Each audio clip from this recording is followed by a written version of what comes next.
오늘 신 하나님 말씀은 출애굽기 38장 21절에서 31절까지 말씀입니다. 출애굽기 38장 21절에서 31절까지 제가 봉독해 드리도록 하겠습니다. 성막 곧 증거막을 위하여 레위 사람이 쓴 재료의 물목은 제사장 아론의 아들 이다말이 모세의 명령대로 계산하였으며 유다지파 홀의 손자요 우리의 아들인 부살렐은 여호와께서 모세에게 명령하신 모든 것을 만들었고 단지파 아히사막의 아들 오홀리압이 그와 함께하였으니 오홀리압은 재능이 있어서 조각하며 또 청색, 자색, 홍색 실과 가는 배실로 수놓은 자더라. 성소 건축 비용으로 들인 금은 성소의 세겔로 29달란트와 730세겔이며 계수된 회중이 들인 은은 성소의 세겔로 100달란트와 1775세겔이니 계수된 자가 20세 이상으로 60만 3550명인즉 성소의 세겔로 각 사람에게 한 배가 곧 반 세겔씩이라. 은 100달란트로 성소의 받침과 희장문의 기둥 받침을 모두 100개를 부어 만들었으니 각 받침마다 한 달란트씩 모두 100달란트요 1775세겔로 기둥 갈고리를 만들고 기둥 머리를 싸고 기둥 가름대를 만들었으며 드린 놋은 70달란트와 2400세겔이라.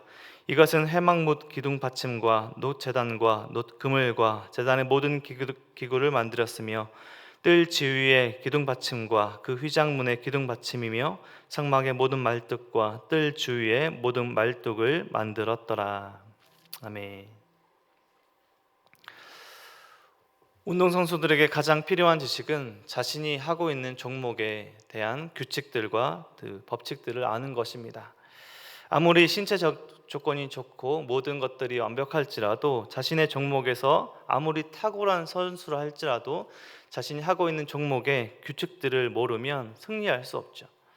자신이 종목에서 승리와 성공을 거둘 수 있는 그 이유는 자신이 하고 있는 그 종목 안에서 그 운동에서 필요한 규칙 안에서 승리할 수 있는 것입니다. 규칙을 모르면 이길 수도 없고 아무리 열심히 해도 그 일은 의미 없는 일이 되고 맙니다. 피겨 스케이팅의 김연아 선수를 잘 아실 것입니다. 만약에 김연아 선수가 아무리 스케이트를 잘 탄다고 해도요, 점수를 얻을 수 없는, 사람들 보기에 화려하고 또 멋있는 그런 포즈로 스케이트를 탔다면 세계 정상급 선수가 될 수 없었을 것입니다. 점수가 높은 그 법칙 안에, 그 규칙 안에 점수를 얻기 위해서 수없는 열심과 또 연습, 자기가 하고 있는 일에 헌신이 있었기 때문에 세계 정상에 서는 것이 가능했습니다. 예배자들 또 성도들이 승리할 수 있는, 삶에 살아가면서 승리할 수 있는 비결 딱 한 가지가 있다면 그것은 하나님의 말씀대로 하나님의 말씀 안에 살아가는 것입니다. 하나님께서 우리를 선택하셨습니다. 우리가 결코 손을 뻗어서 우리가 원해서 하나님을 선택한 것이 아니라 하나님이 우리를 선택하셨습니다. 예배는 우리의 마음대로, 우리의 마음 내키는 대로 드리는 것이 아니라 하나님께서 원하시는, 하나님께서 기뻐하시는 대로 드리는 것이 참된 예배, 참된 기도, 참된 섬김입니다. 성경이 어떻게 하나님을 예배해야 할지 우리에게 잘 알려주고 있습니다. 어떻게 예배하는지도, 또 어떻게 기도해야 하는지, 어떻게 감사해야 하는지 알아야 또 행하며 살아갈 수 있는 것입니다. 성막은 모세나 이스라엘 백성들이 광야에서 자신들의 원함대로 지은 것이 아닙니다. 계속해서 출애굽기를 통해서 성막을 만들어라 말씀하시고 오늘 본문에서도 성막이 완성된 것을 볼 수 있죠. 하나님께서 성막을 어떻게 만들어야 되는지 사람 편에서 만든 것이 아니라 하나님 편에서 어떻게 만들어야 될지 알려주신, 하나님께서 직접 임재하시기로, 이스라엘 백성들과 소통하시기로 정하신 것이 바로 성막입니다. 이스라엘 백성들이 지어놓고 하나님 이곳에 임재하여 주옵소서 이렇게 말씀드린 것이 아니라, 이렇게 원한 것이 아니라 하나님께서 이렇게 지어라 라고 말씀하시고 그곳에서 이스라엘 백성들과 소통하시고 임재하셨던 것입니다. 온 우주 만물이 다 성막이고 하나님께 예배드릴 예배의 장소입니다. 출애굽 때 광야에서 하나님은 성막을 통해서 하나님께서 제정하신, 말씀하신 그 성막을 통해서 하나님의 임재, 함께하심을 드러내기로 작정하셨던 것이죠. 출애굽 사건과 성막을 만들라라고 말씀하신 하나님의 명령, 하나님의 그 성경의 말씀들은 우연히 갑작스럽게 역사적으로 있다 보니까 애굽에서 출애굽하고 애굽에서 나오고 그 모든 광야의 시간을 지난 것이 아니라 모든 것이 하나님의 계획 안에 이루어진 것입니다. 창세기 15장에서 보면 이미 하나님께서 아브라함에게 하나님은 출애굽 사건과 또 성막에 관련된 말씀을 미리 하셨고 성막을 미리 준비하셨습니다. 창세기 15장 13절과 14절에서 보면 하나님께서 아브라함에게 말씀하신 그 성경의 구절들을 잘 아실 것입니다. 여호와께서 아브라함에게 이르시되 너는 반드시 알라 내 자손이 이방에서 객이 되어 그들을 섬기겠고 그들은 400년 동안 내 자손을 괴롭히리니 그들이 섬기는 나라를 내가 징벌할지며 그 후에 내 자손이 큰 재물을 이끌고 나오리라. 출애굽 때 우연히 갑자기 이스라엘 백성들이 출애굽한 것이 아니라 이미 하나님의 계획 안에 창세기에서부터 이스라엘 백성들의 출애굽과 성막을 만드는 이 모든 것들이 계획 안에 있었습니다. 그리고 그 말씀 안에 내 자손이 큰 재물을 이끌고 나오리라. 광야를 통과해야 되는 그 사막 가운데 이스라엘 백성들에게 왜 큰 재물이 필요했을까요? 사막을 통과하려면 물이 필요하고 먹을 것이 필요했을 텐데 많은 먹을 것을 가지고 올 것이다 말씀하시지 않고 이스라엘 백성들이 네 아브라함이 네 후손들이 큰 재물을 가지고 나올 것이다 미리 말씀하고 계십니다. 그리고 출애굽기 12장에서 출애굽한 이스라엘 백성들은 하나님의 말씀대로 애굽에서 은, 금, 폐물, 큰 재물을 가지고 출애굽을 하게 되는 것이죠. 성막 건설에 들어갔던 재료들은 이스라엘 백성들의 손에 있던 이스라엘 백성들이 가지고 나왔던 큰 재물이라 말했던 그 예물을 이스라엘 백성들이 하나님께 드림으로 성막이 완성되고 있습니다. 고대의 이방의 성전, 이방 신들의 신전들도 보면 크고 웅장했습니다. 또 많은 보물들도 많이 그 성전 또 신전에 쓰였던 것을 알 수 있습니다. 그런데 광야의 성막은 겉에서 보면요 세마포 같은 천으로 둘러져 있고 천막 같은 그 덮여 있는 공간으로 그리고 밖으로 보면 노수로 만든 물두멍과 번제단이 있는 밖에서 보면 볼품없어 보이는 그 공간으로 보일 수 있는 것이 바로 광야의 성막입니다. 그런데 그 성막 안에 그 성막 그 천막으로 둘러진 그 안에는 금, 은과 같은 보물로 채워졌음을 우리는 알 수 있죠. 성막을 건설할 때 성막을 건설하고자 백성들에게 가져오라 말했을 때 백성들이 예물들을 그 금 같은 것을 얼마나 많이 가져왔던지 우리가 미리 앞서 보았던 36장 6절에서 보면 모세가 이스라엘 백성들에게 예물을 그만 가져오라 이렇게 말할 만큼 이스라엘 백성들이 자원함으로 하나님께 많이 드렸던 것을 알 수 있습니다. 32장에서 이스라엘 백성들은 하나님께 자신들의 것을 쓰지 않았죠. 자신들을 위해 금을 모아서 황금 송아지를 만들어서 자신들이 원하는 대로 번제도 드리고 화목제도 드리고 자신이 원하는 대로 자신들의 원하는 대로 예배드렸던 잘못된 모습들을 보고 있습니다. 32장의 잘못된 모습에서 변화된 모습을 우리가 마주하고 우리가 지금 성막이 완성된 것을 보고 있는 것입니다. 오늘 본문에도 나오는 브살렐과 오홀리압 이런 하나님의 지혜가 충만했던 사람들이 또 성막을 말씀대로 완성했고 오늘 본문에서 보면 이 성막 재료의 목록과 그 양을 기록하고 우리에게 보여주고 있습니다. 수치상으로 보면 숫자들만 기록되어 있기 때문에 이게 과연 무엇을 우리에게 의미하고 있고 이게 과연 우리에게 무슨 의미인가 우리가 어려울 수도 있지만 이 말씀 안에는 오늘 본문 안에는 하나님의 크신 사랑과 이스라엘 백성들의 그 자원 안에 그 헌신의 또 섬김의 마음들이 기록되어 있습니다. 오늘 말씀을 보면 아론의 아들 이다말이 백성들에게 받은 헌물들과 그 무게를 재는 일을 하고 있습니다. 오늘 본문 하반절에 나오는 그 수치상의 말씀들은 바로 아론의 아들 이다말이 수치를 계산한 것이죠. 21절과 23절은 이렇게 시작합니다. 성막 곧 증거막을 위하여 레위 사람이 쓴 재료의 물목은 제사장 아론의 아들 이다말이 모세의 명령대로 계산하였으며 그리고 22절 말씀에 브살렐이 나오고 23절 말씀에 오홀리압이 나오고 있습니다. 말씀대로 만들었다라고 나오고 있죠. 성막을 증거궤가 있는 곳이라 하여 21절 말씀에는 증거막이라고도 부르고 있습니다. 브살렐과 오홀랴 같은 하나님의 말씀대로 그 모든 성막을 지은 사람들의 이름도 나오고 있습니다. 그런데 성막을 만들며 들어간 재료가, 그 물품들을 보면, 그 수치들을 보면 지금 우리 시대에도, 지금 우리에게도, 만약에 은혜동산교 우리 성도님들에게도 이게 제시된다면 쉽게 만들지 못하는 양의 금과 은, 동이 쓰인 것을 알 수 있습니다. 성막은 우리가 앞서 보았듯 크게 세 부분으로 볼 수 있다는 것을 알 수 있죠. 이 동쪽에서 시작하는 성막에 시작해서 들어가 보면 번제단이 있고 물두멍이 있고 성막이 있습니다. 그리고 성막에 가까워질수록 성막에 가까워질수록 비싼 재료들이 쓰여지고 있는 것을 우리가 읽어 나왔습니다. 그래서 동쪽 입구에서 만약에 우리가 성막에 들어간다면 동쪽 입구로 성막을 들어가면 가장 먼저 마주하게 되는 것이 번제단입니다. 그리고 그 뒤에 물두멍이 있고 물두멍 뒤에 성막이 있습니다. 그런데 번제단과 물두멍은 놋, 즉 동으로 만들어져 있죠.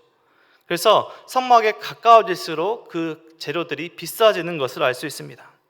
번제단과 물두멍은 놋으로 만들어졌고, 그리고 가장 성막을 만들 때 많이 사용된 은은 성막벽의 받침들, 그리고 기둥들의 받침들로 이루어져 있습니다.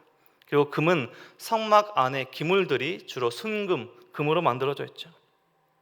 우리 시대의 무게로 환산해 보면 성막 건설에 사용된 금과 은의 그리고 동의 양은 참 그 양이 참 크게 수치가 볼 수 있습니다. 금이 오늘 말씀에도 금이 29달란트 733개이라고 하고 있는데요. 금 같은 경우에는 우리 시대로 환산해 보자면 약 1톤의 양입니다.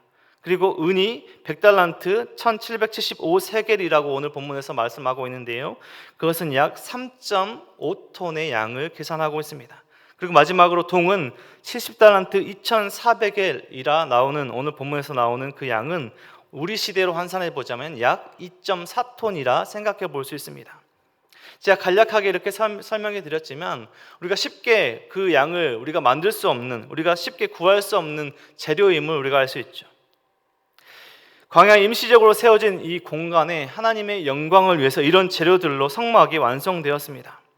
앞서 말씀드렸던 창세기 15장에서 아브라함이 말씀하신 이스라엘 백성들이 가지고 나오는, 애굽에서 가지고 나오는 큰 재물의 용도가 하나님의 성막을 위함이기도 했습니다. 금만 해도 1톤, 은만 해도 3.5톤, 동이 2.4톤. 이것을 한데 그냥 한 곳에 모아본다면 이것이 과연 어떤 크기와 무게일지 감히 상상이 가진 않습니다. 제가 태어났던 고향에 부모님 댁과 지금 부모님 댁과 가까운 곳에 황금박지 조형물이라는 곳이 있습니다. 높이가 약 2m 정도 되는 조형물인데요. 그것이 순금과 은으로 섞여 있는 조형물입니다. 제작 당시에 약 30억 정도 들었다고 하는데 금이 160kg 정도 들었습니다. 160kg 정도 든 이 30억 정도 들어서 이렇게 만들었던 그 조형물이 지금은 100억 정도가 넘는다는 뉴스를 최근에 보았습니다. 성막에 사용된 금만 1톤이라 지금의 가치로 환산해 보면 과연 얼마 정도가 될까요? 그냥 수치상으로 말씀드릴 수 있지만 그 재료의 양과 그 무게는 그렇게 쉽게 생각할 수 있는 양이 아닙니다. 오늘 본문에서 계속해서 성막 건설에 사용된 재료의 총합을, 숫자들을 말하고 있습니다. 이 숫자들의 의미는 과연 무엇일까요? 오늘 우리는 이 본문을 읽고 과연 우리의 삶과 우리의 신앙에 어떤 적용점과 묵상을 하며 살아야 할까요? 하나님께서 출애굽기 26장에서 만들라라고 지시하신 성막이 오늘 36장에 와서야, 또 38장에 와서야 만들어지고 완성되고 있습니다. 출애굽기 26장과 출애굽기 36장 사이에는 우리가 잘 아는 황금송아지 사건이 있습니다. 자신들의 모든 것들을 위해서, 하나님을 위해 사용하지 않고 자신들을 위해 우상을 세워 이스라엘 백성들은 자신들의 죄로 인해서 하나님의 심판을 받고 멸절당한 위기가 출애굽기 32장에서 한 번 있었죠. 멸절당에 마땅한 그 상황에서 하나님의 크신 은혜를 입고 그 안에는 또 모세 중보 기도도 있었고 그 많은 상황들이 있었다는 것을 우리는 지나왔습니다. 하나님의 크신 은혜를 입고 하나님과 새롭게 언약을 맺고 하나님의 백성으로 살아갈 새로운 기회를 얻었던 것이 지금 32장을 넘어선 이스라엘 백성들의 신앙의 삶의 상태입니다. 큰 재물을 가지고 나왔지만 그 모든 것들을 자신들을 위해 사용하려고 했던 예물들을 지금 오늘 본문에서도 보면 자원함으로 하나님께 드리고 있습니다. 자신들의 있는 것을 자신에게 쓰려고 했던 이스라엘 백성들이 그 모든 지금 오늘 수치상의 모든 그 재물과 양은 하나님께 드린 예물인 것입니다. 그들의 원함대로 마음대로 송아지 형상을 만들어서 번제하고 화목제를 드리던, 자신들이 원하는 대로 헛된 예배를 하던 이스라엘 백성들이 이제 회개하고 돌아와서 하는 일이 무엇인가? 하나님의 방법대로, 하나님께서 말씀하신 대로, 하나님의 말씀대로 하나님께 감사드리고 있는 것이죠. 그것이 의무를 넘어서는 헌신으로 드러나고 있습니다.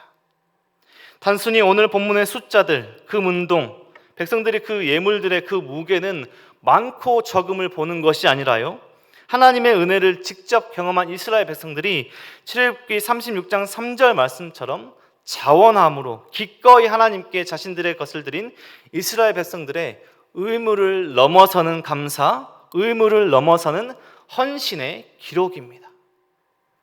하나님께서 기뻐하시는 예배는 하나님께서 기뻐하시는 성도로서의 삶은 의무를 넘어서서 감사로 나오는 예배와 삶을 하나님께서 기뻐하십니다. 하나님께서 원하시는 그 삶은 의무를 넘어서는 헌신의 삶입니다. 영원한 죽음에 이르는 것이 마땅한 우리를 살리시고 구원을 베푸시고 은혜를 주신 하나님께 의무를 넘어서는 감사로 나아가는 것이 진정 하나님의 은혜, 하나님의 사랑을 깨달은 사람들의 삶의 모습인 것입니다. 물론 성도로서 마땅히 해야 할 의무들이 있죠. 예배도, 기도도, 헌금도, 봉사도, 섬김도 마땅히 해야 할 의무와 같은 것들이 있을 것입니다.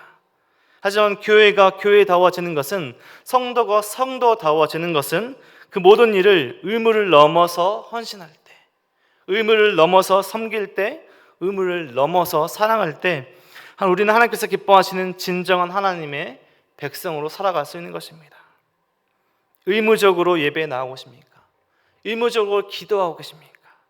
의무적으로 헌금하십니까? 의무적으로 억지로 봉사하고 계십니까? 의무적으로 다락에 나가고 계십니까?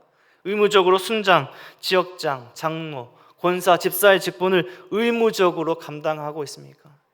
우리는 때로는 그런 의무도 필요할 것입니다. 하지만 우리를 죄에서 구하시고 십자가 길도 자원함으로 기꺼이 걸어가신 예수 그리스도의 그 순종함을 기억하는 그 성도의 삶이라면 그것이 의무를 넘어서 감사함으로, 의무를 넘어서는 헌신으로, 의무를 넘어서는 섬김으로 살아갈 것입니다. 오늘 본문에 나오는 그런 수치들은 의무를 넘어서는 이스라엘 백성들의 감사와 헌신과 자원함이었던 것입니다.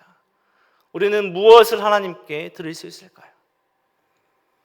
오늘 말씀 듣고 함께 예배 드리시는 우리 모든 은혜동산교회 성도님들, 의무를 넘어서는 감사로,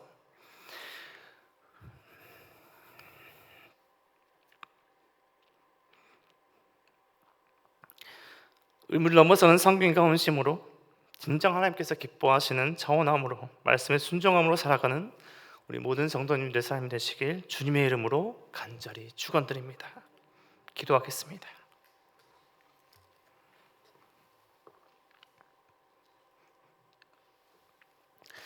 하나님 감사합니다. 오늘도 말씀하여 주시고 또 은혜로 살아가게 하시니 감사합니다. 하나님의 은혜로 우리가 이 자리에 있지만 우리가 그 사랑과 은혜를 잊어버린 채 의무로 또 억지로 살아갈 때가 있습니다.